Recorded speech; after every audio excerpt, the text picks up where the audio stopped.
Donc, bon, ben, en fait, c'est un dossier presse qu'on a diffusé à la presse, hein, comme son nom l'indique, mais il résume très bien le déroulé de l'opération. Donc, on a un mot du président, un résumé de l'opération d'augmentation de capital. Vous verrez un petit peu plus loin un projet de collaboration avec les commissaires aux comptes, pourquoi on en parlera. Là, on a fait un petit flyer plus loin qui a 2 marchés accessibles aux PME, enfin, même très facilement accessibles. Nos systèmes de carnet d'annonces ou Euronext Access. Et puis, on finira par un exemple dont on est un petit peu fier, qui s'appelle Veracash.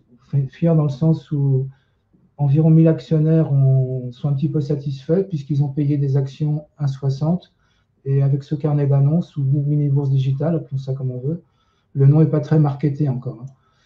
Ils échangent autour d'1,80, donc ils sont un petit peu contents. L'entreprise a eu des fonds propres. Donc, alors là, au mois d'août, il y a eu Jean qui a fondé C2IB, va parler un petit peu.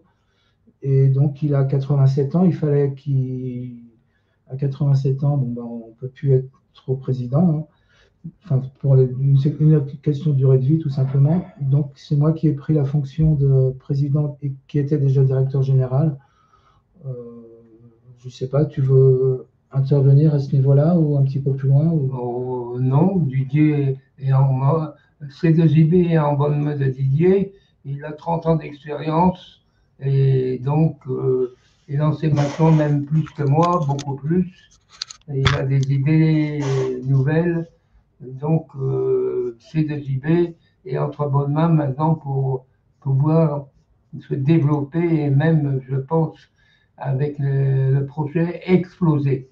Il faut peut-être parler un petit peu plus fort parce qu'apparemment le son, je crois que quelqu'un n'entend pas. Pascal de Clarins qui n'entend pas. Si quelqu'un d'autre n'entend pas, merci de le signaler. Nous, on a mis le son à fond là pourtant. Vas-y, excuse-moi.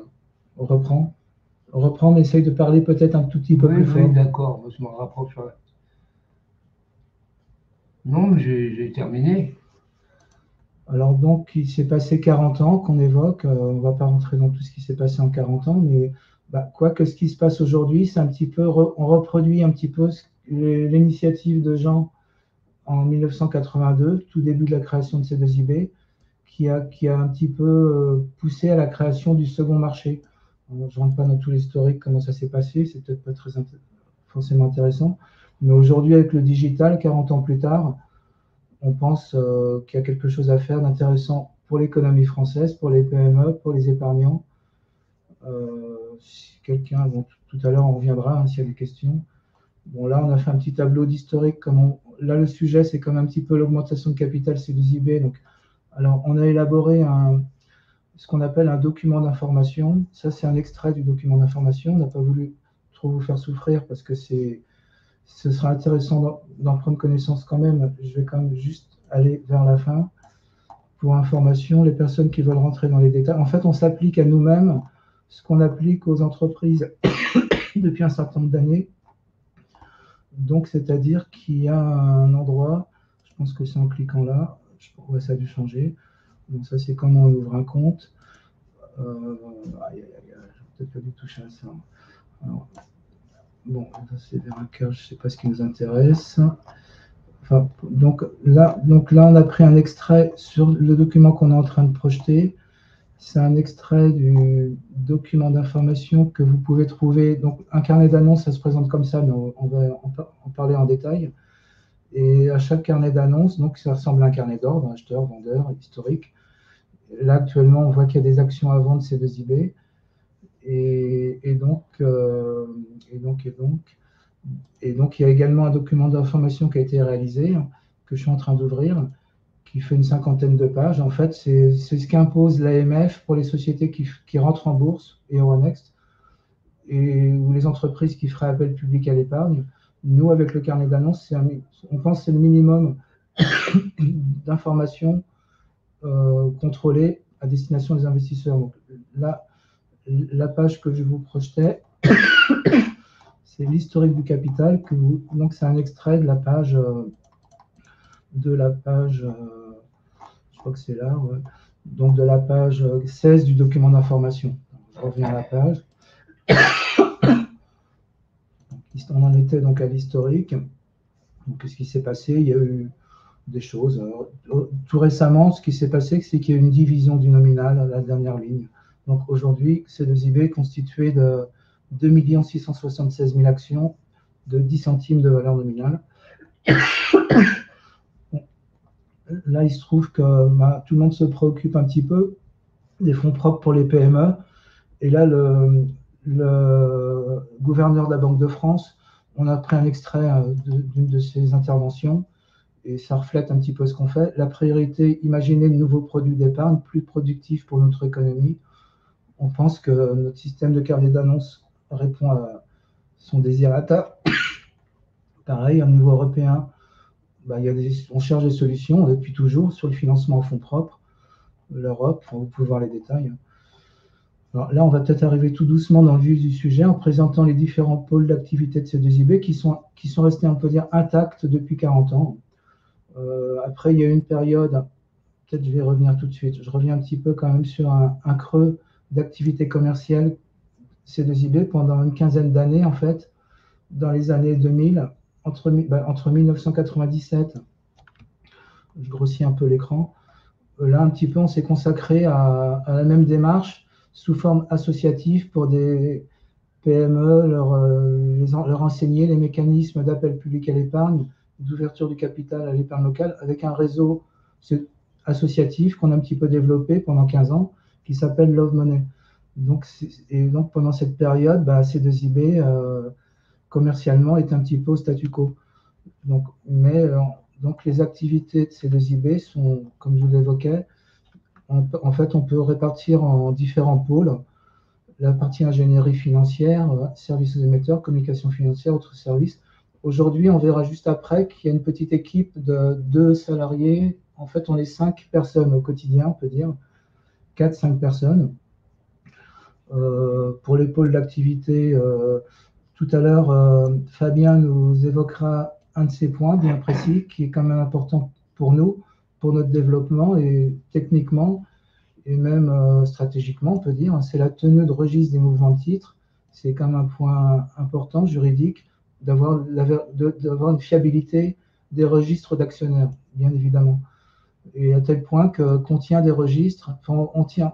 Aujourd'hui, on a un client qui devrait se confirmer, qui est en train de se confirmer, une société cotée en bourse qui va nous confier la tenue de son registre des mouvements de titres.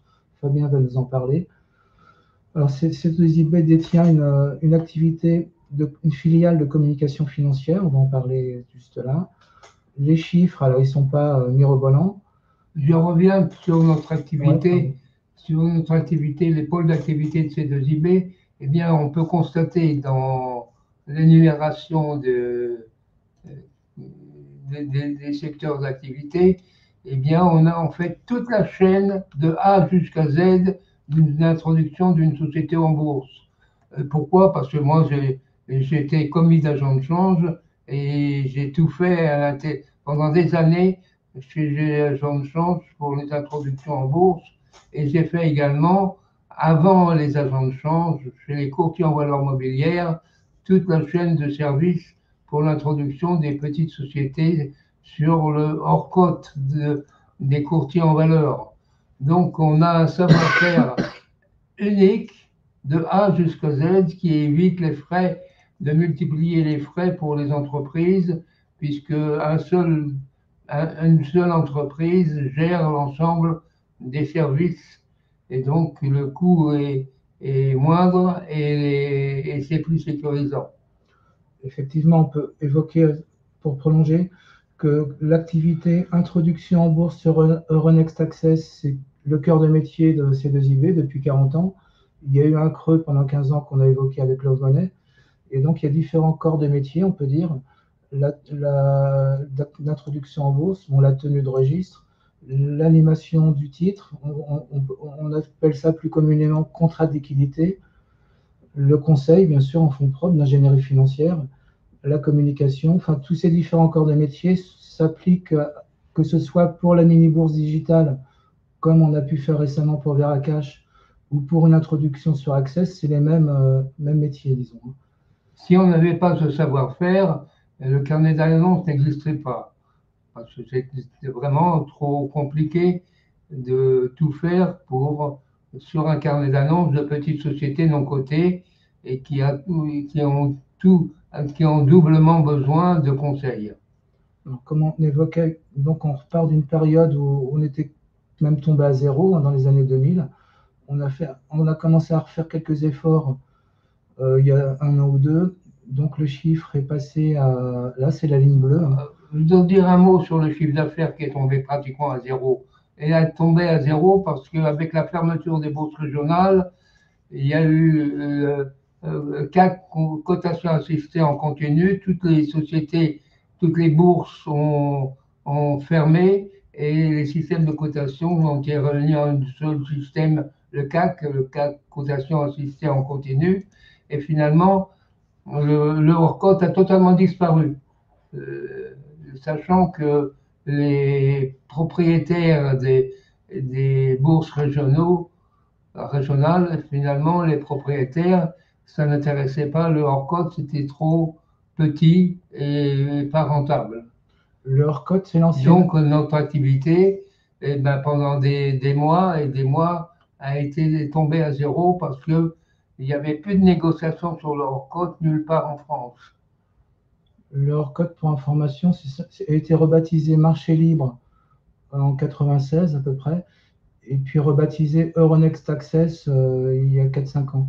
Donc hors-cote, Marché Libre ou Euronext Access, c'est la même chose, pour faire simple. Il y a très peu dans le règlement de correction. Donc effectivement, faute de rentabilité, les agents de change ou les sociétés de bourse aujourd'hui n'ont jamais vraiment fait des efforts pour faire venir beaucoup d'entreprises sur le hors-cote ou Euronext Access. Et entre parenthèses aussi, le carnet d'annonces qui a été labellisé par le pôle de compétitivité Finance Innovation est considéré comme un marchepied d'acclimatation pour aller sur Euronext Access, même si les entreprises qui s'en servent sont très contentes et ne voient pas forcément la nécessité d'aller plus loin, mais on va parler des différences. Donc les chiffres, aujourd'hui on en est là, donc en 2022. Les objectifs 2022 pourraient encore être tenus. On va voir le dernier trimestre comment ça se présente. Après, ça doit représenter environ 3 clients nouveaux, pour faire simple, en 2022. 2023, il y a une progression, etc. Pour en reparler, il y a un business plan détaillé, si ça intéresse quelqu'un. Et donc, voilà un petit peu les objectifs qui les objectifs qui peuvent ne pas être atteints, qui peuvent être atteints ou qui peuvent être largement dépassés. Pour atteindre ces objectifs, on a besoin de démarrer l'année qui est présente 2022 avec une dizaine de sociétés. Pour l'instant, on en a une ou deux en cours sous le coude, mais n'est pas démarré. Donc, nous faisons appel aux entreprises qui ont besoin de lever des capitaux, de se décider avant le 31 décembre, parce que sinon, ça passera dans l'année 2023. Donc aujourd'hui, comme on évoquait, petite équipe, mais tous les corps de métier, on arrive à les assurer parfaitement. On peut poser la question au client. Actuellement, on recrute. Bon, c'est vrai que l'opération actuelle, c'est un petit peu expérimental, on peut dire, puisque là, on va avoir besoin de compétences pour assurer le travail. Et donc, il y a sur le site C2IB, vous verrez, il y a un onglet nos offres de recrutement. Donc, il y a quelques candidats peut-être qui sont parmi le webinaire, qui étaient invités, qui étaient inscrits, certains.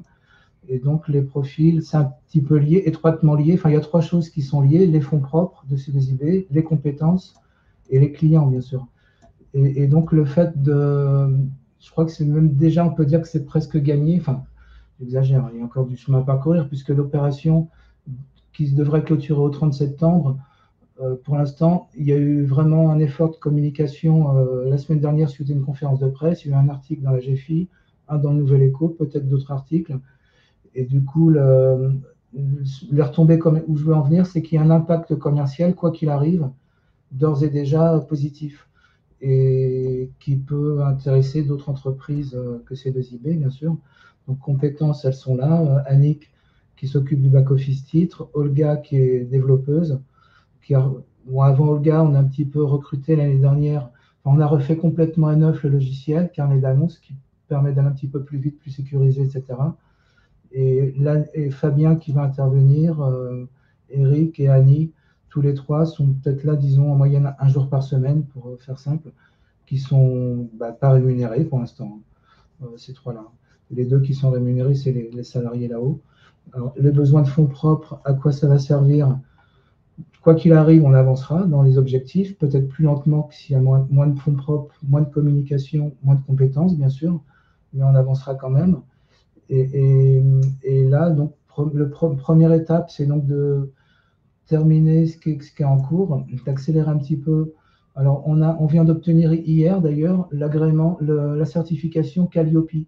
Vous verrez sur notre site, on propose, pareil, depuis toujours, des formations sous différents formats. À l'époque, les toutes premières, c'était à l'hôtel Intercontinental pendant 2 jours. Aujourd'hui, on fait ça par web, mais on peut adapter. C'est très important de développer la formation parce qu'il y a un immense manque de savoir en France sur le mécanisme des marchés boursiers et surtout le mécanisme du carnet d'annonces. Toute la chaîne de services que j'évoquais tout à l'heure, eh bien, c'est quelque chose de très simple et il suffit de le connaître. Et ça, notre formation est tout à fait ouverte à faire développer cette connaissance au maximum d'entre vous. Alors, je vais peut-être vous projeter juste une minute les formations qu'on est en train d'évoquer. Alors, arrêtez l'écran, partage. En principe, ça devrait être là. Les écrans. Ça va prendre quelques secondes. Et nos formations, voilà, ligne. Donc, sur le site, vous verrez, il y a un onglet tout en haut, formation. Donc là, on est passé à la moulinette par les certificateurs Calliope, qui est une bonne chose d'ailleurs, je pense, même nous, qui nous a permis de restructurer un petit peu certaines choses. Donc les formations traditionnelles, il y a la première, là celle-ci, donc financer le développement d'autres entreprises grâce au carnet d'annonces, c'est un petit peu classique. Il y a une formation qui s'appelle financer le développement de votre entreprise grâce au carnet d'annonces. Mais on aurait pu le tourner autrement. Décider du développement de votre entreprise grâce au carnet d'annonces. Je dis bien décider, parce que financer le développement, il faut que l'entreprise ait déjà décidé. Et généralement, on ne décide pas parce qu'on n'a pas les moyens de se financer en fonds propres. Et donc, décider pour financer les entreprises, le mot décider, c'est très important parce que c'est quelque chose qui travaille dans l'esprit des dirigeants et de l'équipe dirigeante de chaque entreprise. Donc, il y a différentes formations. L'intérêt de la certification Calliope, entre parenthèses, hors structurée avec précision, le déroulé, c'est qu'elles sont souvent prises en charge par les OPCO, OPCO. Donc, ça permet de ne pas payer, vous payez très peu grâce à l'OPCO que toutes les entreprises ont. Deuxième formation qui s'adresse aux particuliers qui, eux non plus, ne savent pas trop comment on investit dans une PME et encore moins avec un carnet d'annonces puisque c'est un petit peu innovant. Ensuite, préparer l'introduction en bourse, etc. Enfin, il y a 4-5 formations. Préparer l'introduction en bourse, je rappelle que nous sommes listing sponsor et nous sommes auxiliaires de la profession boursière. C'était l'autorisation d'être auxiliaire a été donnée par le Conseil des bourses dans les années 80 et la Compagnie des agents de change. Celle d'après qui s'adresse pour des sociétés déjà cotées, on en a une tout à l'heure qui nous appelait juste avant la réunion, qui est cotée mais qui ne sait pas trop qui utilise mal la bourse. Donc, ça s'adresse plutôt. Donc, c'est une toute petite niche, là, celle-ci. Là, ça s'adresse plus aux conseillers en gestion de patrimoine ou aux experts comptables il y a une manière de faire pour éventuellement susciter à leurs clients d'investir dans une PME de mon côté. Enfin, on marche sur le fil. Il ne faut pas qu'ils soient en porte-à-faux. Conseiller dans l'investissement direct dans les PME, je rappelle que nous sommes, avec notre autorisation d'auxiliaire de la profession boursière, nous étions gérants de portefeuille. C'est une activité qu'on n'a plus aujourd'hui, gestion de portefeuille. Ça reviendra peut-être un jour, c'est pas d'actualité. C'est toujours valable. Hein. Là, et la dernière qui s'adresse plus au territoire. Là, par exemple, je sais qu'il y a le maire d'une commune qui est inscrit au webinar, qui a utilisé l'actionnariat pour une entreprise de sa commune. Et peut-être ça peut être un bon point de départ pour susciter des vocations à ce que les élus, les responsables de développement économique ou même des pôles de compétitivité, il y en a un qui nous invite à faire une présentation chez eux. Enfin bref, celle-ci s'adresse plus aux responsables de développement économique. Alors on va juste reprendre le fil du partage. Alors je reviens sur l'écran. Ça va prendre une petite seconde en principe sur le déroulé de la conférence de presse. Ça doit être là, oui. Donc on en était là. Donc on a vu, alors on a pas mal parlé des formations. Hein. Là, c'est peut-être, on peut demander à Fabien d'intervenir. C'est peut-être l'occasion, si tu es d'accord, Fabien, si tu veux intervenir à ce moment-là. Ah, tout à fait. Fabien va intervenir sur le point offre de tenue de registre sur Euronext Access. On entend un petit peu de musique derrière, mais c'est pas très grave. Hop, je vais rapprocher le micro, comme ça c'est peut-être mieux, Didier. Vous m'entendez correctement, Didier, Jean? Oui, c'est parfait. Alors ça, c'est quelque chose de nouveau et avec un peu d'ambition. On pense que c'est révolutionnaire et ça fait plusieurs mois déjà qu'on travaille dessus avec le C2IB. Donc, pour ceux qui ne savent pas, Euronext Access, c'est le petit compartiment de la bourse d'Euronext pour les PME. Donc, on est sur des sociétés qui font un peu moins qui sont dans l'ordre du million d'euros de chiffre d'affaires sans dépasser les 50 millions d'euros. Et ce qui se passe, en fait, c'est que ces sociétés, aujourd'hui, elles sont obligées de faire appel au service de ce qu'on appelle un teneur de compte conservateur. Et ça, c'est quelque chose qui s'est développé réglementairement après l'explosion des monopoles de marché et la réglementation européenne en matière de titres, EMIR, MIF et autres règlements et directives. On a collé ensemble les fonctions de teneur de compte et de conservateur. Ce qui fait qu'une PME aujourd'hui qui est cotée sur Euronext Access, elle est obligée de passer par une banque pour la gestion de ses titres. Service émetteur d'une banque d'affaires. Alors, c'est assez simple en France, hein, il y en a deux qui occupent 80-90% du marché. C'est à la fois KCIS et à la fois Société Générale, donc service aux émetteurs. Et alors, la problématique, c'est que ces sociétés qui sont cotées sur Euronext Access, ça fait déjà plusieurs années qu'elles ont fait leur introduction en bourse. Hein, donc, on est des sociétés qui sont en bourse depuis 5, 10, 15 ans, parfois 20 ans. Et qui ont assez peu, finalement, de mouvements sur leur titre.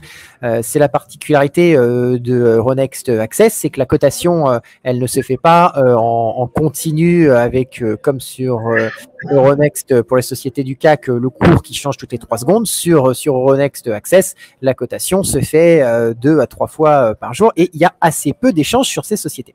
Et la problématique qui se pose, en fait, c'est que ces sociétés qui sont cotées sur Euronext Access et qui ont assez peu d'échanges sur leurs titres se font facturer par les grands teneurs de compte conservateurs, donc Société Générale et KCIS pour ne citer que, des frais de l'ordre de 15-20 000 euros par an qui ne sont pas justifiés.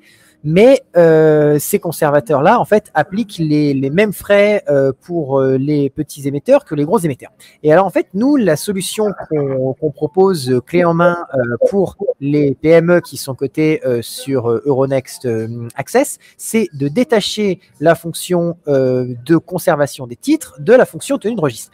Alors, comment ça va se passer? Nous, on a approché Euroclear et donc on travaille avec Euroclear. Et Euroclear, c'est le dépositaire central de titres. Donc, toutes les sociétés qui sont cotées sur un marché réglementé ou sur un système multilatéral de négociation sont obligées de déposer leurs titres auprès de Euroclear. Et nous, ce qu'on va proposer, c'est d'accompagner ces sociétés, donc ces sociétés qui sont émettrices, pour devenir membre participant de Euroclear. Et ça, en réalité, c'est nouveau. C'est une possibilité qui existe dans le règlement général de l'autorité des marchés financiers. C'est une possibilité qui existe aussi dans le règlement Euroclear, mais qui n'a pas été exploitée parce que ça fait plusieurs années, donc après la dissolution de Sicovam qui est devenue Euroclear, où on a imposé en fait de manière non justifiée la concentration des activités de teneur de registre et de conservation. Et donc là où intervient C2IB, c'est qu'on propose de tenir le registre des sociétés cotées sur Access, mais d'être leur propre conservateur en les accompagnant auprès d'Euroclear pour être membre participant. Et donc, quel est l'intérêt? Déjà, l'intérêt, c'est de supprimer un intermédiaire.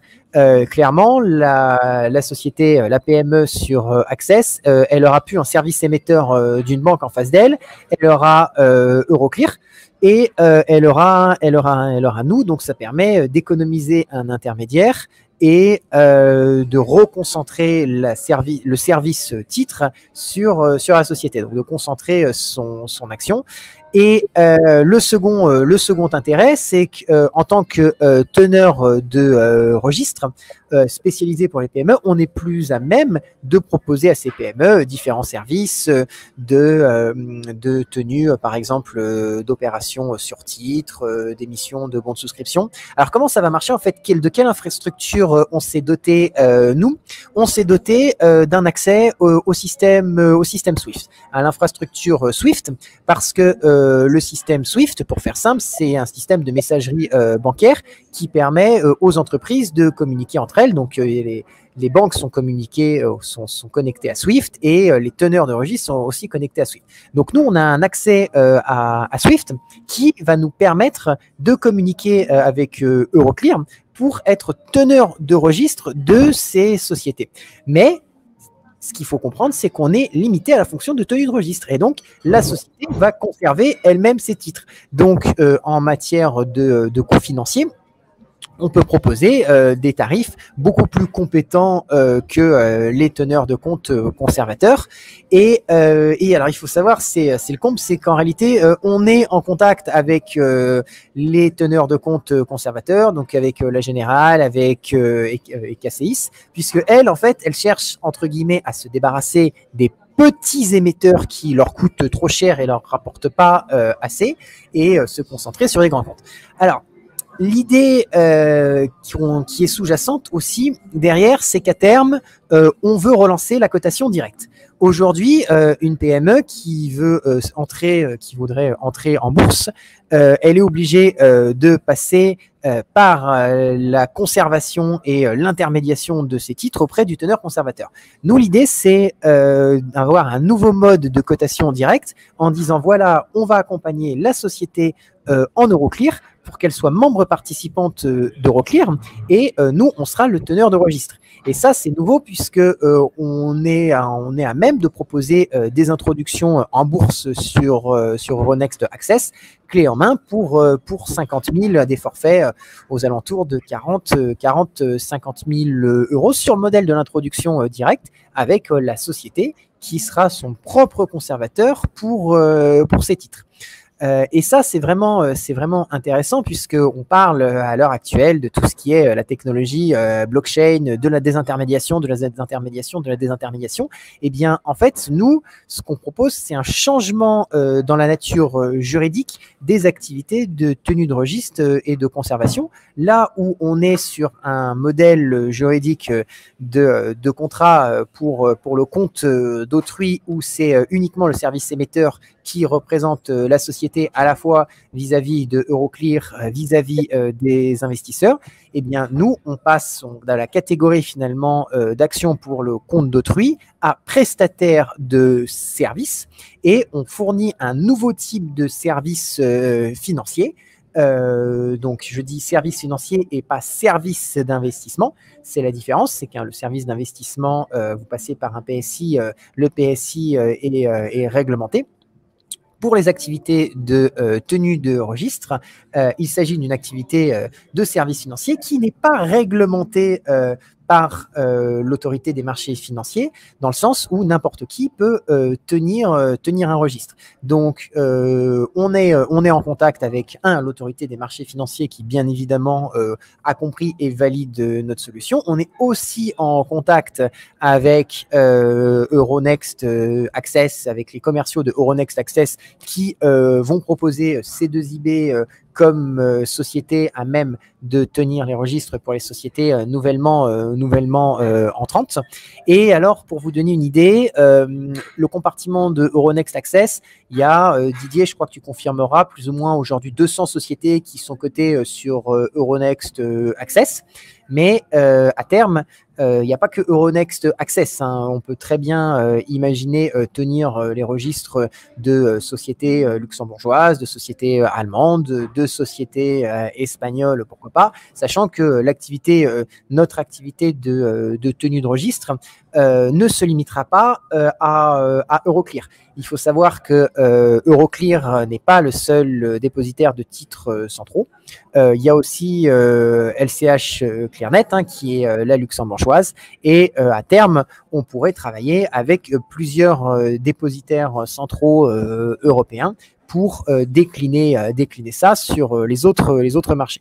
Donc voilà, l'idée à retenir, c'est que ça s'inscrit, ce qu'on va proposer, ça s'inscrit dans une logique globale de désintermédiation, de promotion des PME, de proposer un nouveau mode de financement pour les PME qui a la cotation directe avec le fait d'être conservateur de leur titre. Et ça, pour l'instant, personne ne l'a encore proposé. Et sachant que en réalité, ça, C2IB l'a toujours fait. C'est notre cœur de métier que de conserver, d'être teneur de registre. On le fait déjà pour des sociétés non cotées, avec Veracash pour lesquelles on avait finalisé une augmentation de capital de plus de 2 millions d'euros. On s'occupe de son registre. On a 600 actionnaires sur plus ou moins 600 actionnaires. Et ça, tenir les registres, en fait, ça fait 50 ans qu'on le fait. Parce qu'en interne, on a développé un logiciel qui s'appelle Traction et qui est déjà opérationnel et qui a été pensé pour tenir des registres de sociétés, qu'elles soient cotées ou non cotées. Donc, on a toute l'infrastructure en back-office titre pour assurer la solution et la décliner en fonction des besoins des émetteurs. Super, très bien. Alors, c'était un petit peu technique, mais c'est quand même un point essentiel dans notre démarche. La véracité, la confiance dans le registre, que ce soit des sociétés non cotées qui utiliseraient le carnet d'annonces ou des sociétés cotées. Donc, voilà. Je pense qu'en France, on est numéro 1, je pense, on peut le dire clairement, sur la tenue de registre de sociétés non cotées. On tient un de nos clients, c'est une société, pas forcément donner le nom, mais où on tient l'actionnariat des salariés. Alors, il y a tout un tas d'actions immobilisées, etc. Donc, il y a un effort commercial, c'était pour dire, donc la première tranche va servir à accélérer l'activité formation et la commercialisation surtout, et également de l'activité de tenue de registre qui sont des points importants pour la suite, puisque la formation va faciliter la signature de contrat, tout bêtement. Les dirigeants qui veulent ouvrir le capital avec le carnet d'annonces ou Euronext Access, c'est nos deux activités principales, introduction en bourse sur Access ou mise en place d'un carnet d'annonces. Il faut les former, les dirigeants. Donc, à la fois, ça fait rentrer des sous et en même temps, ça forme des futurs clients. Alors, deuxième tranche de capitaux, si on arrive à collecter… Je veux dire un mot sur le registre des actionnaires. Il y a quelque chose de très important qui est négligé depuis 50 ans, c'est le registre des actionnaires. Il n'y a pas de contrôle. Normalement, nous, on va proposer de développer l'actionnariat populaire en sécurisant la tenue du registre des actionnaires, en faisant en sorte qu'il y ait un contrôle. Et ce contrôle, c'est nous qui le faisons pour l'instant, c'est déjà pas mal, mais on souhaite qu'il soit supervisé par les commissaires aux comptes. Les commissaires aux comptes, ils devraient avoir dans leur mission le contrôle justement de la véracité des actionnaires de chaque société. Et donc, nous sommes en train d'essayer de trouver un partenariat avec les commissaires aux comptes. Apparemment, pour l'instant, c'est stand-by, ça ne répond pas. Mais il y a des choses à faire avec les commissaires aux comptes, non seulement sur ce sujet, mais sur d'autres points. Là aussi, il y a un travail de suivi à accomplir que humainement, on ne suit pas encore suffisamment, d'où l'intérêt. Donc, première tranche, donc objectif de l'opération, 2 millions d'actions à 90 centimes. La première tranche de capitaux qui sera collectée sera essentiellement consacrée à ça. La deuxième tranche, également de 250 000 euros, cette deuxième tranche va permettre d'accélérer, là aussi, faire des efforts, davantage d'efforts plus vite dans la commercialisation tout simplement des carnets d'annonces. Et là, on a évoqué tout à l'heure la notion de finance circulaire. On y reviendra, mais là, c'est aussi un effort auprès des territoires, des collectivités, des élus. Enfin, il y a énormément à faire. Ça, c'est peut-être pas rentable aussi rapidement que la vente de carnet d'annonces ou d'introduction. La tranche suivante, 250 000 euros. Donc, ça voudrait dire que si on arrive à collecter 650 000 euros, là, on va pouvoir accélérer encore un peu grâce au... là, il y a des formats. Ah oui, là, on prévoit encore un diplôme un petit peu à un niveau supérieur. Là, c'est évident que ce qu'on est en train de faire, des personnes parmi les auditeurs vont chercher un petit peu à recopier, tiens, comment ils font, pourquoi on ne ferait pas pareil. Donc, il y a quand même une notion d'ontologie aussi dans tout ça. Et on voudrait un petit peu anticiper les dérives qu'il pourrait peut-être y avoir dans le futur, d'où un diplôme, formation diplômante de courtier en valeurs mobilières régionales en action. Et là, c'est un petit peu élargir humainement les équipes. Hein. Et la tranche d'après, là, ça nous permettrait d'aller encore un petit peu plus vite. Forcément, il y a un peu de développement amélioré. Dans l'hypothèse où les objectifs se réalisent tant bien que mal, ou mieux que prévu, là, il faut encore accélérer le logiciel, même si on vient de le refaire. Et là, finalement, cette opération, on a quand même... Là, le seul client qui nous passionne vraiment, on l'a eu ce matin aussi, c'est une société qui fait des matériels, dispositifs médicaux, et qui est dans la région lyonnaise. Enfin, bref. Et du coup, là, on peut traiter un peu plus vite, accompagner plusieurs entreprises en même temps. D'après notre logiciel, je ne rentre pas dans les détails, mais il y a un système de règlement livraison des actions. Pour Veracash, par exemple, ce n'est pas 600, hein, Fabien, c'est plus proche de 1000 actionnaires. Donc, on était un petit peu tous à suivre un petit peu. Il y avait des PEA, il y avait un tas de... Il faut vérifier KYC, il y a pas mal de contrôles à faire. Et là, si on veut encore accélérer, on prévoit à nouveau un investissement pour aller plus vite. La blockchain, on a commencé à y réfléchir. On n'a pas besoin de blockchain partout, uniquement sur la partie tenue de registre, mais je ne rentre pas plus dans les détails. Et Fabien est également en train de travailler sur un agrément. Il a pas mal travaillé, il a très bien fait le dossier, qu'on a envoyé à, je ne sais plus si c'est l'AMF ou l'autre. À l'AMF, Didier, à l'AMF. Et du coup, moi, j'avais commencé lentement à monter le dossier, mais ça n'avançait pas. Donc, Fabien s'y est mis sérieusement. Du coup, on devrait être agréé avant la fin de l'année. Quoique, c'est peut-être pas une priorité, mais c'est quand même, vu que c'est quasiment, tu as juste la dernière ligne droite à parcourir.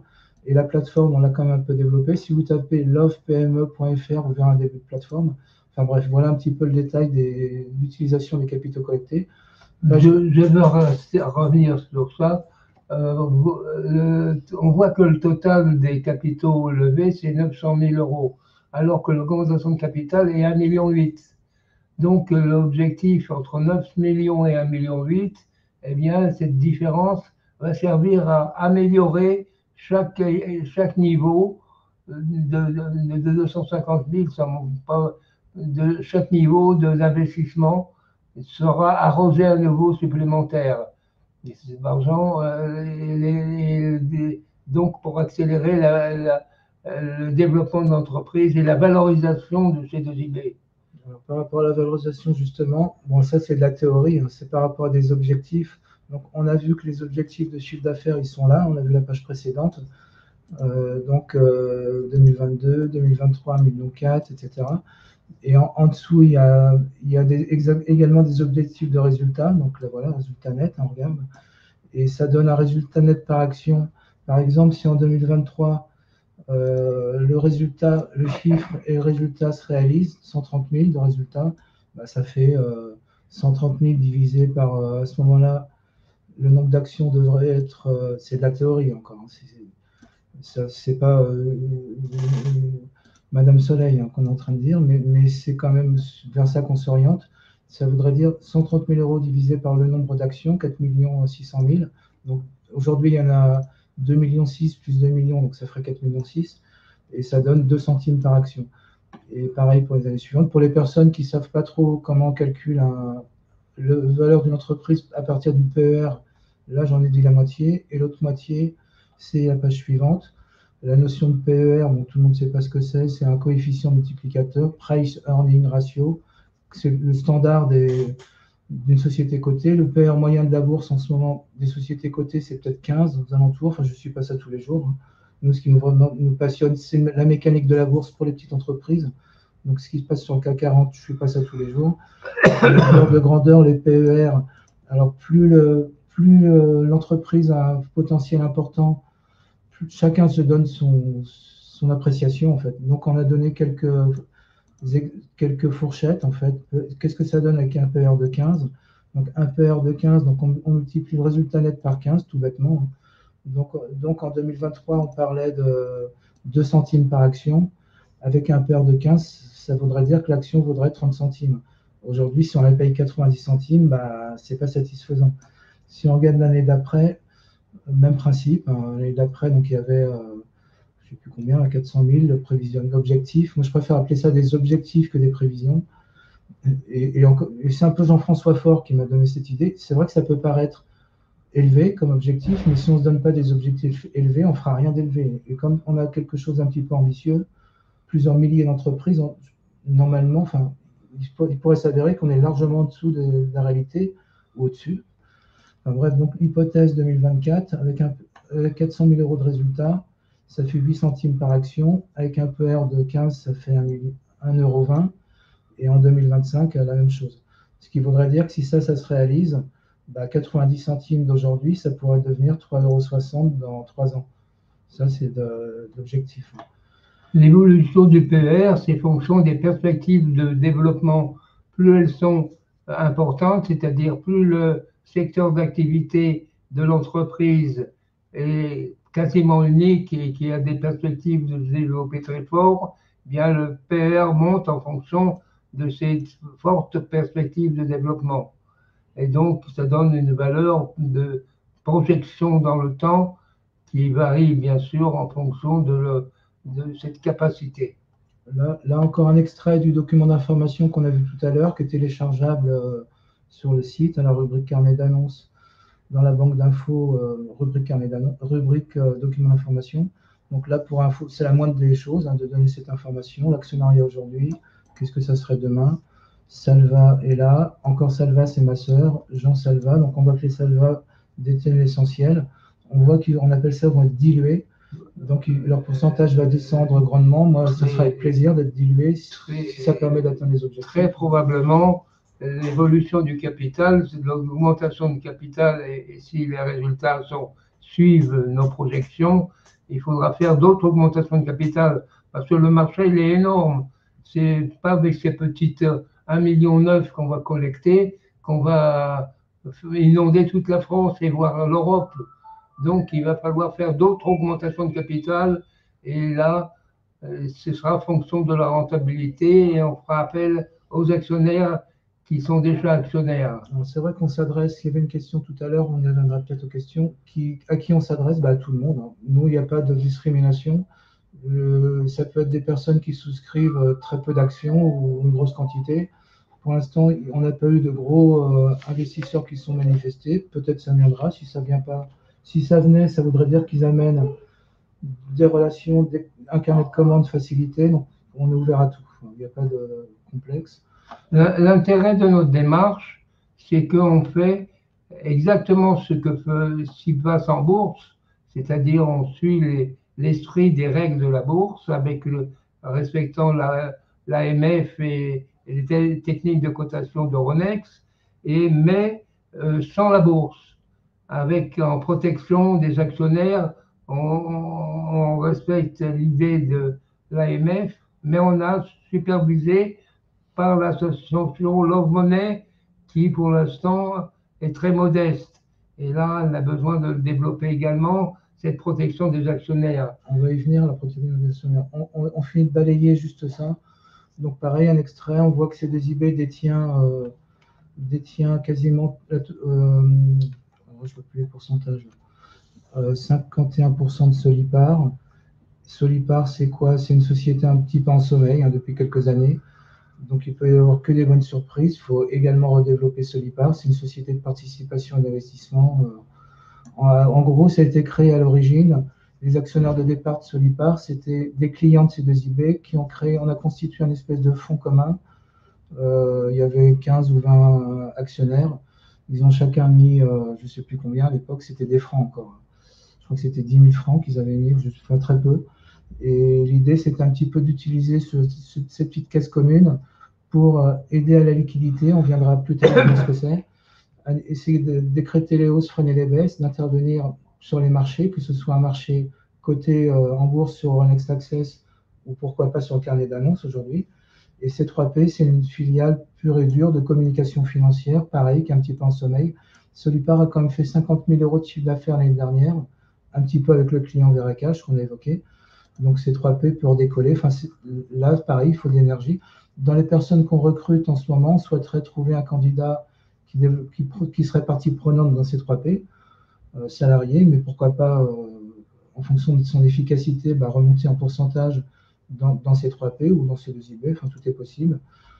Entre parenthèses, C3P a été provisionné dans les comptes de C2IB, c'est une SA, une société anonyme, il y a un commissaire aux comptes, et le commissaire aux comptes a voulu, il y a quelques années, qu'on provisionne la participation dans C3P, de C2IB dans C3P, qui est détenu à 97%. Du coup, ça serait une bonne surprise. Le jour où Solipar confirme son redémarrage, moi c'est un petit peu moi qui m'en occupe, mais je ne peux pas faire ça à 100%.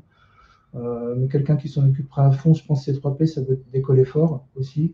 C'est purement de la communication financière, c'est un des points qui nous sont utiles pour C2IB. Et donc, ce qu'il faudrait dire qu'il y aura une bonne surprise, reprise sur provision de 130 000 €, je ne sais plus quoi, c'est dans les comptes. Si ça intéresse quelqu'un. Solipar peut être considéré comme une holding qui prend des participations et qui facilite les augmentations de capital qui sont en cours. S'il y a une augmentation de capital d'une entreprise, du carnet d'annonces, et qui n'arrive pas à se terminer, eh bien, Solipar peut prendre une participation. Donc là aussi, C2IB a un rôle important à jouer dans Solipar. En ce qui concerne C3P, la communication, c'est quelque chose de fondamental. Sans communication, il n'y a pas de bourse d'abord, et il n'y a pas non plus des carnets d'annonces. Parce que le carnet d'annonces, pour vendre des actions, il faut s'adresser à l'épargne locale de proximité. Et l'épargne locale de proximité, eh bien, ça a besoin de recevoir des informations et d'apprendre la nouvelle qu'il y a une entreprise de voisinage qui veut ouvrir son capital. Et c'est là que il y a des gens qui sont allergiques à la bourse et qui sont prêts à investir dans une entreprise locale parce que c'est sans la bourse. Je rappelle que l'investissement se fait sans intermédiaire.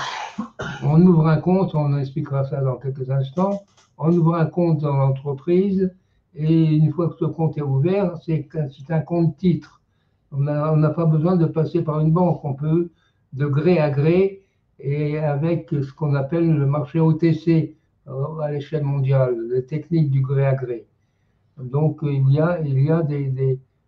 a des besoins financiers pour animer C3P et Solipar.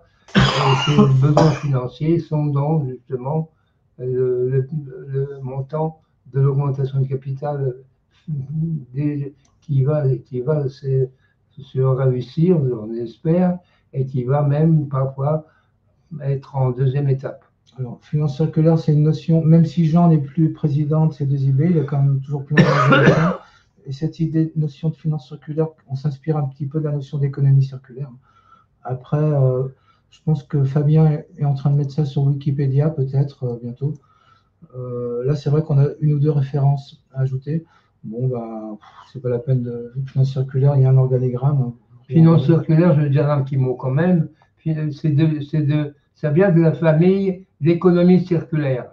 Circulaire, c'est recyclage des produits usagés ou des produits qui ne sont pas rentables.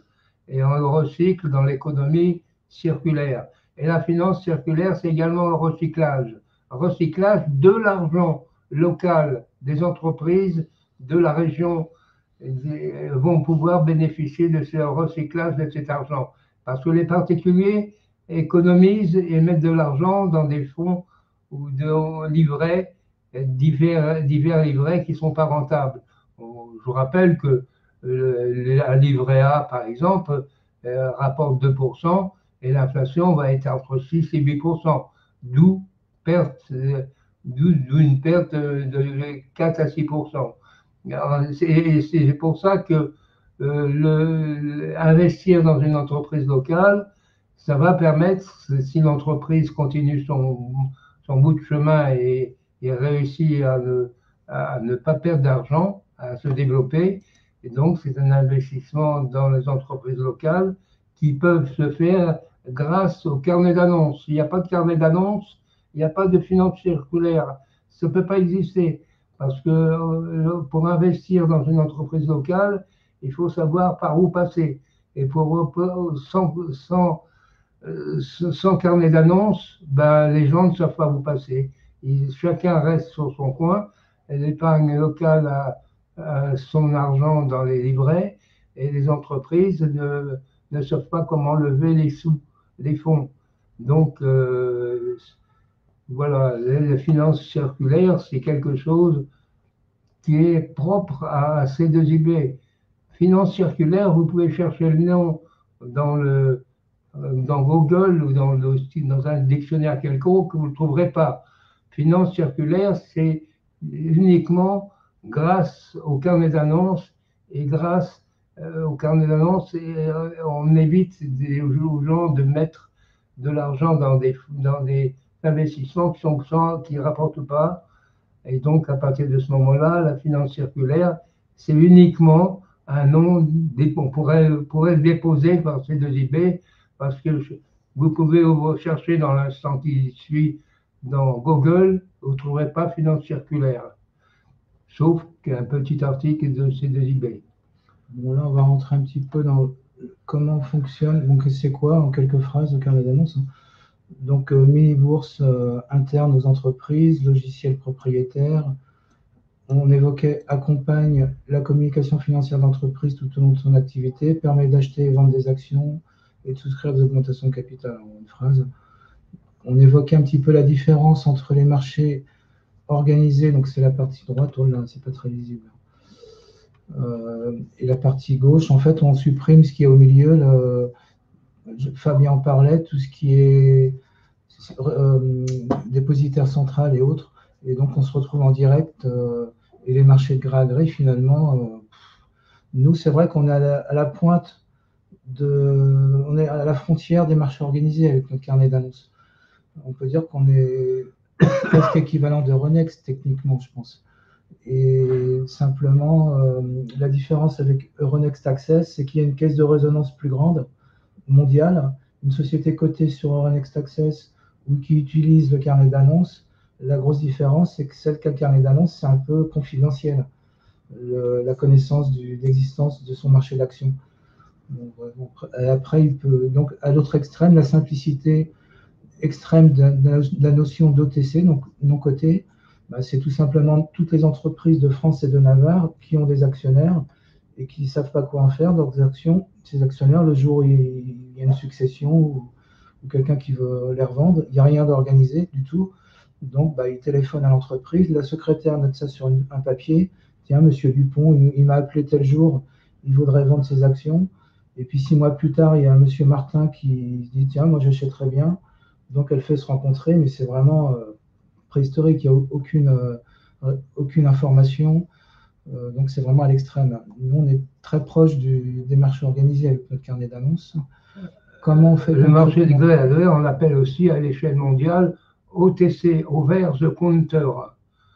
Et finalement, le marché de gré à gré a des perspectives et il ne passe pas par les bourses organisées. Tu l'as dit. Donc là, on va regarder un petit peu concrètement, à moi peut-être qu'il y ait quelques questions, on va regarder un petit peu. Alors je vois Zach qui disait des choses, Fabien. Bon, c'est vrai que Zach il dit que notre opération s'ouvre également aux family office, bah oui, aux institutionnels, comme on disait, il n'y a pas de. Nous, c'est vrai que ça peut être également des commerciaux, pourquoi pas, des apporteurs d'affaires qui pourraient participer à l'opération, en sachant qu'on dit le prix 90 centimes. On a évoqué tout à l'heure que ça peut multiplier par 4 dans 3-4 ans. Bah, si on fait 10 fois plus d'opérations, le commercial qui mettrait des sous dans ses 2 IB ou l'apporteur d'affaires aura intérêt à amener plus de clients. Donc, donc tout est possible, imaginable. Alors là, il y a une question très longue. Oh là, j'en ai tout à l'heure, c'est un peu long. Donc on va continuer un petit peu sur la suite du déroulé. Concrètement, comment on fait pour investir? Bah, c'est tout simple. Hein. Quand vous êtes sur le site C2IB, il y a, là on y est, je pense. Ouais. Donc quand on arrive sur la page d'accueil, bah, on va aller sur le site de Veracash, tiens, encore mieux. Alors comment on fait pour ce truc-là, pour aller sur Veracash? Là, si on va sur Veracash, vous n'achèterez pas des actions C2IB, hein, ce sera des actions Veracash. Mais pour une entreprise cliente, comment ça se passe? Voilà, je ne vois pas le déroulé du truc. Donc tout en haut, là par exemple, il y a un onglet espace actionnaire. Donc sur le site d'une entreprise cliente, c'est aussi bête que ça. Ils ajoutent un onglet sur leur site et ils s'approprient un petit peu le carnet d'annonces, c'est leur propre mini-bourse. Donc il y a un onglet espace actionnaire. Et puis là, il y a un lien qui renvoie sur ce qu'on a vu tout à l'heure, hein, l'équivalent du carnet d'ordre, donc c'est le carnet d'annonces. Là, on est dans le carnet d'annonces Veracash. Donc, on voit qu'il y a des personnes qui ont passé des annonces d'achat. Là, 1,60. C'est classé du plus facile. Là, la personne est prête à payer 1,60 et là, 1 centime. Et là, c'est à l'inverse. Il y en a qui sont prêts à vendre moins cher. Ouais. Et etc. Donc, Veracash, il y a peut-être 1 ou 2 échanges par semaine. Au mois d'août, il y en a peut-être eu un peu moins, mais c'est déjà je pense qu'on dépasse la notion de liquidité qu'on évoquait. La liquidité moyenne d'une société cotée sur Euronext Access, donc en bourse, elle est inférieure, je pense, parce qu'il y a des sociétés cotées sur Euronext Access où il n'y a jamais d'échange. Ça se demandait ce qu'ils font là, mais c'est la vérité. Vous en regardez 10, vous allez sur Euronext Access, vous en prenez 10 au hasard, et vous verrez qu'on est Veracash a une liquidité supérieure à la moyenne de sociétés cotées en bourse. Alors, je vais quand même revenir sur le PowerPoint. J'ai perdu peut-être. Ah non, c'était là. Donc en principe, je devrais être revenu sur le PowerPoint. Là, ouais. Donc marche arrière encore. Ouais, on est revenu. Donc, on va reprendre le fil alors. Donc, comment passer une annonce? Moi, je pense que les personnes qui regardent la réunion n'ont rien à perdre pour tester le système, pour être convaincus que c'est simple, de passer l'équivalent d'un paquet de cigarettes pour ceux qui fument, ça ne fera pas de mal. Ça fait 10 actions à 90 centimes ou en passer 1000. Là, les personnes qui ont passé des annonces récemment, je crois que le plus gros a dû en passer 3000 ou je ne sais plus combien. 5000, Didier, 5000.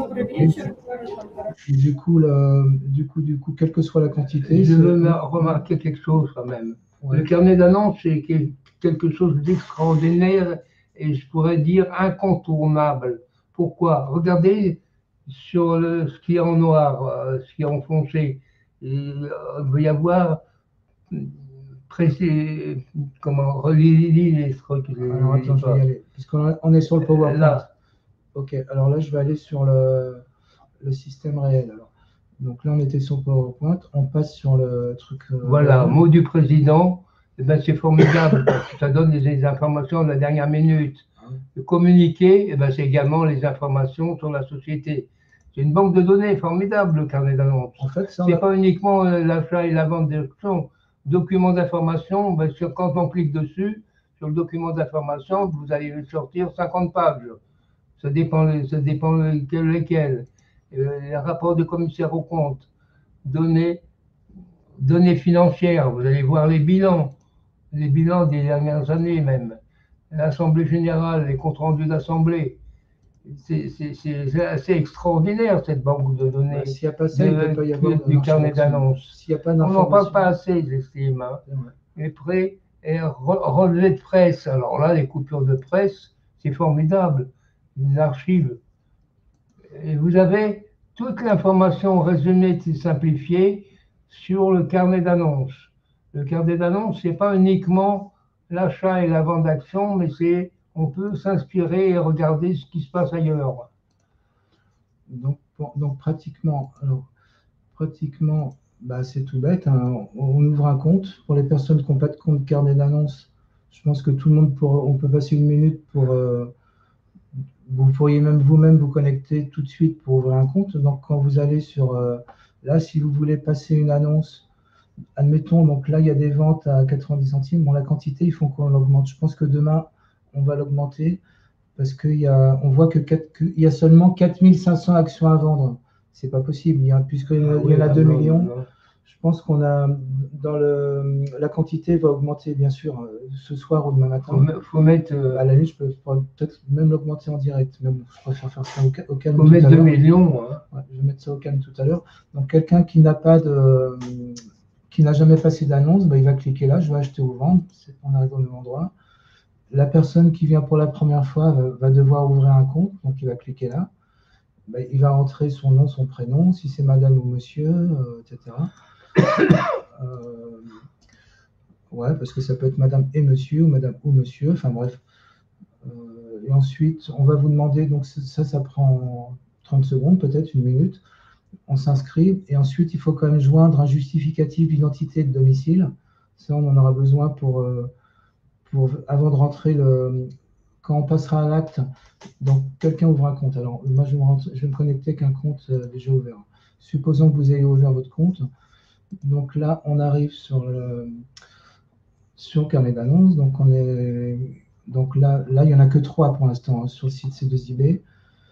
Il y en avait d'autres il y a encore quelques semaines. On préfère en avoir peu et des bons. Et quoi que Sival a des difficultés en ce moment, on va y revenir. Alors donc, supposons... Notre objectif, il y en a 3 carnets d'annonces aujourd'hui. Notre objectif, c'était d'essayer de nous reporter à 10 d'ici la fin de l'année. Donc, il nous faut trouver des entreprises qui ont besoin d'argent et qui ont des perspectives de développement et qui ne trouvent pas. Donc, nous sommes ouverts à étudier leur dossier. Parce qu'on étudie, ils ne prend pas n'importe quoi. Parce que on prend des entreprises qui ont des perspectives de croissance et la volonté de grandir et surtout la pérennité de l'entreprise. La pérennité, c'est quoi? C'est quand le dirigeant arrive en fin de vie, eh bien, qu'est-ce qui se passe? On cherche plus ou moins un repreneur ou on met la clé sous la porte, ça diminue. Il faut organiser cette pérennité. Pour organiser la pérennité, c'est très simple. C'est très simple. Il suffit de mettre au conseil d'administration 5 ou 10 ans avant, soit des salariés, quelqu'un de la famille qui est susceptible de reprendre, ou un investisseur. Il faut, au conseil d'administration, au moins 3 profils différents et qui ont envie de pérenniser l'entreprise et qui sont eux aussi relativement jeunes, qui n'ont pas l'âge du dirigeant. Si on faisait 10 dossiers avant la fin de l'année, on pulvériserait d'ores et déjà les objectifs, c'est petit, 10, mais de 2023, de 2022, mais pour ça, c'est pas du domaine de l'impossible. Donc, comment passer une annonce? Donc, on a ouvert un compte, et puis ensuite, on passe son annonce. Donc, passer une annonce, j'en achète ou j'en vends. Là, pour C2IB, le temps de l'opération, on ne peut que acheter. Le temps dont la date serait le 30 septembre, qui sera peut-être prolongé ou qui sera peut-être plus rapidement. on indique sa quantité, 1000, 90 centimes, 0,9, tac. Et puis on clique et voilà, c'est aussi simple que ça. Nous, après, on reçoit, on contrôle, et on contrôle un petit peu rapidement, parce que maintenant, avec ce nouveau logiciel, c'est un petit peu plus rapide. Je reviens, parce que ça me paraît tellement simple, je ne vois pas tellement quoi dire d'autre, comment passer une annonce. Donc je reviens sur le PowerPoint. Mais s'il y a une complication, un clic qui ne marche pas ou quelque chose, il y a le téléphone, hein, n'hésitez pas à appeler. En principe, tout est super OK. Donc ça, on a vu. Donc on a vu un petit peu comment la facilité d'ouvrir un compte. En fait, c'est du gré à gré, hein, par la suite. Hein. Alors c'est vrai qu'on peut également... Bon, on va y venir, je crois. Ouais, bon, passer, on vient de le voir, passer une annonce, une lien. 3. Alors, bon, les personnes qui sont allergiques à Internet, bah, elles ne sont pas là en ce moment, de toute façon, mais elles peuvent remplir la même chose sur papier. Il y a un bulletin d'achat d'actions papier. Alors, ensuite, on peut les mettre. Il y a simplement ça à retenir ici sur un PEA. C2IB a un code ISIN. Le code ISIN, on trouve dans le document d'information. Si vous le cherchez, si vous ne trouvez pas, téléphonez. Et donc, pour mettre sur un PEA, bah, tout simplement, on passe son annonce et puis on informe son teneur de PEA qu'on a passé une annonce. Et puis le règlement des actions émanera dans l'enveloppe. Dans la PEA, il y a 2 choses, des espèces, des actions. Et puis il faut que le règlement provienne du compte espèce PEA, voilà, que ce soit de ces actions C2IB ou Veracash ou autre. Les investissements de C2IB, dans un PEA, il n'y a pas de plus-value à payer si on conserve les actions moins 50 C2IB. Ça veut dire qu'il y a des perspectives de plus-value formidables. Si selon notre vision les plus prudentes, le prix de l'action vaut 0,90 aujourd'hui et qu'en 2024, on prévoit avec un PER de 15, 3,60, ça fait une plus-value formidable.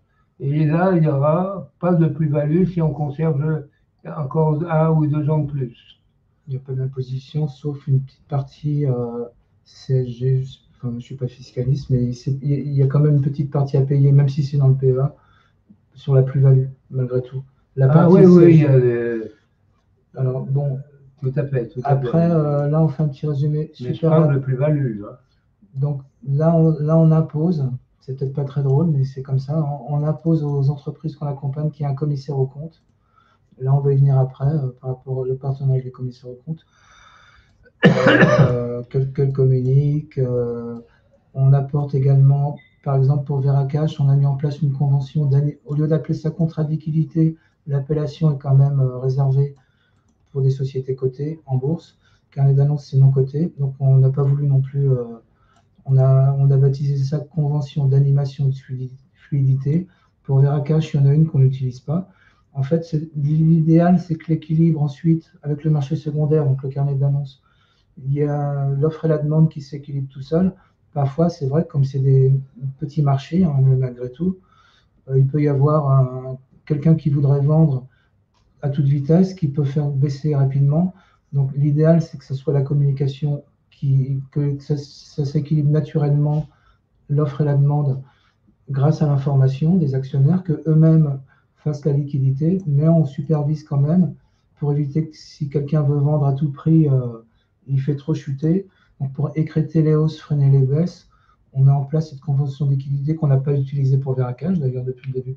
Veracash, ils en ont une, mais ça s'équilibre naturellement. C'est une petite sécurité, si on veut. Et puis là, règlement livraison des actions, bien sûr, que ce ne soit pas l'émetteur, l'entreprise elle-même qui tienne son registre, c'est trop libre cours à même créer des actions fictives. Donc, à la limite, il peut y avoir des concurrents à C2IB, même si on est bon dans la tenue de registre, qu'ils le fassent, pourquoi pas. Hein. Ça peut être un notaire, un avocat, un expert comptable. Donc, voilà un petit peu ce qu'il y a à l'intérieur. Donc, le document d'information, ben, on l'a vu tout à l'heure, c'est ce fameux... c'est pas une bande dessinée à lire, hein, il y a une 60aine de pages. Et dedans, bah, il y a tous les éléments d'appréciation du risque. Il y a un chapitre là-dessus. Nous, on fait ça, donc encore une fois, pour des clients depuis 40 ans. On essaye de se l'appliquer à nous-mêmes en ce moment. Alors, je pense qu'on va bientôt approcher la fin. Là, on va parler des commissaires aux comptes peut-être. Parce que, donc là, justement, on vient de passer voilà, comme on passait une annonce papier ou digitale. Et là, peut-être que c'est ça que tu voulais un petit peu compléter, quoi que tu en as parlé déjà. Qu'en ce moment, on lance un petit peu un message que depuis la loi Pacte, en 2019, les seuils de désignation d'obligation de commissaire, avant dans une société anonyme, c'était obligatoire. Dès la création, même si on ne faisait pas de chiffres, de désigner un commissaire aux comptes. Depuis la loi Pacte, c'est plus obligatoire, donc vive la liberté, tant mieux pour les entreprises si elles peuvent faire une économie. Après, pour celles qui veulent ouvrir leur capital en bourse ou dans le public, bah, c'est quand même souhaitable d'avoir un niveau de contrôle supplémentaire. Bah, nous, on pense que c'est souhaitable. Et du coup, donc pour les entreprises, même si elles font moins de 8 millions, donc il faut savoir qu'elles ont perdu environ 50 millions de chiffre d'affaires d'euros. La profession des commissaires aux comptes a perdu environ 50 millions depuis que c'est plus obligatoire, parce que les mandats durent 6 ans. Et depuis 2019, il y a beaucoup du fait que ce ne soit pas obligatoire, d'entreprises qui font moins de 8 millions de chiffres, qui ne renouvellent pas. Donc, ils ont chiffré la CNCC, je crois, Commission nationale des commissaires aux comptes, qui perdent un peu de sous, donc ça ne fait pas plaisir pour eux. Et nous, on leur dit, bon, bah, parmi nos clients, nous, au contraire, comme on impose à ce qu'il y ait un commissaire aux comptes, il peut y avoir certains de vos clients que vous allez perdre, et là, peut-être on peut vous éviter de les perdre en travaillant ensemble un dossier qui aura besoin de fonds propres. Voilà à peu près le partenariat. Ça se communiquer, moi j'en ai touché 2 mots à la CNCC, à une personne du bureau, je ne sais plus très bien le nom, qui est très ouverte à ça, mais enfin, nous, c'est un petit peu le côté commercial, c'est un prétexte un petit peu, nous, pour développer l'activité commerciale. C'était celle de dire commissaire aux comptes, ils sont à travers toute la France. Ça veut dire qu'on a besoin de relais à travers la France, que ce soit des commissaires aux comptes ou des experts comptables ou simplement des conseils d'entreprise ou des gens susceptibles de gérer le carnet d'annonces. On leur donne je rappelle qu'on a une formation qui est prise en charge par Akiopi. Les OPCO. Et finalement, peut-être il n'y a pas de mail d'indication d'adresse sur ce site, mais envoyez à contact@cib.fr votre demande de formation et nous vous répondons immédiatement parce qu'il y a des formations qui sont prévues pour avant la fin de l'année. Donc des formations tant pour démarrer des opérations de carnet d'annonces locales, soit au contraire pour même des introductions en bourse. Vous pouvez être les partenaires actifs de ces opérations, et donc actifs et rentables pour vous. Là, Fabien en a parlé un petit peu tout à l'heure, mais on revient un petit peu dessus, on en passe une petite couche. Donc en fait, il y a deux services qu'on propose, hein, 2 activités principales. Inscription en bourse sur Euronext Access ou mise en place de sa propre bourse, carnet d'annonces ou une bourse digitale. Donc grosso modo, les PME qui feraient au-delà,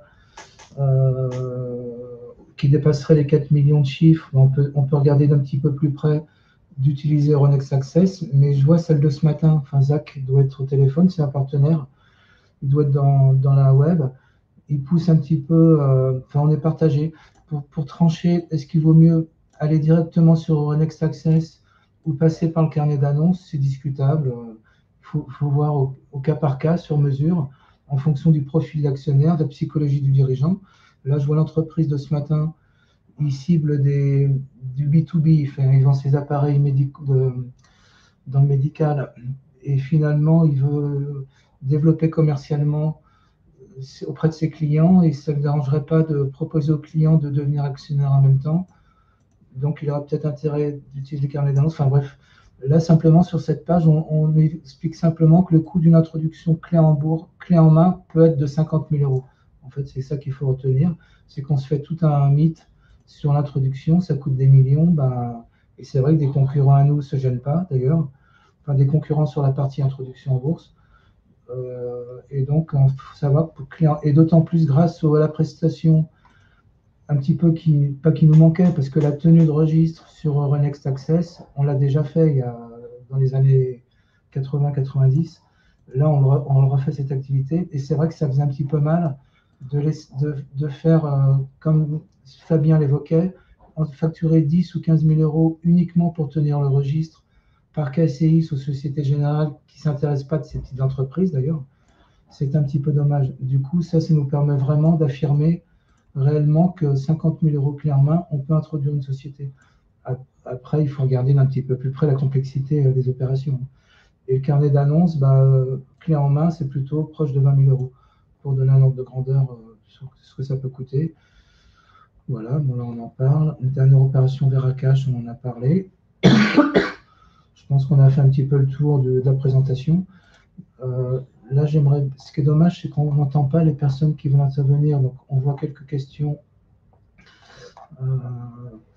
Moi, je vois pas trop de questions. Alors, il y a une question très compliquée. On va la passer parce que je ne comprends même pas la question. Il parle du gaz. Fabien, j'ai la solution par mon intervention pour régler la crise du gaz. Donc, je ne sais pas trop ce qu'il raconte. Après. Bon, je pense qu'on va peut-être pas tarder à terminer la réunion, sauf si tu veux compléter quelque chose. Oh, je veux simplement rappeler, il y a deux moyens de collaborer avec nous. D'une part, en tant qu'apporteur d'affaires, nous donner simplement le nom. Et le deuxième moyen, c'est de participer à l'opération professionnellement. C'est-à-dire que vous allez apprendre à gérer les mécanismes de tout le système nécessaire à une opération. Alors donc ça nécessitera une formation, mais pas une formation de 2 heures, ce sera plusieurs formations qui sont prises en charge, et plusieurs formations étalées sur 1 mois ou 2. Voilà. Donc, vous êtes les bienvenus. En tout cas, nous avons besoin pour la France de quelque chose qui répond à un besoin qui n'est pas satisfait. Donc, le carnet d'annonces permet aux particuliers de mettre des sous dans les entreprises de proximité.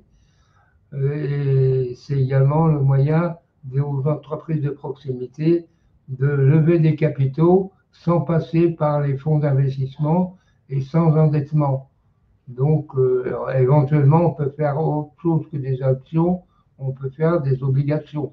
Ludovic qui nous pose la question, où trouver la liste des documents nécessaires pour que nous puissions réaliser une étude de faisabilité, d'introduction de augmentation de capital. Les documents nécessaires, je pense que la liste est peut-être quelque part dans le site.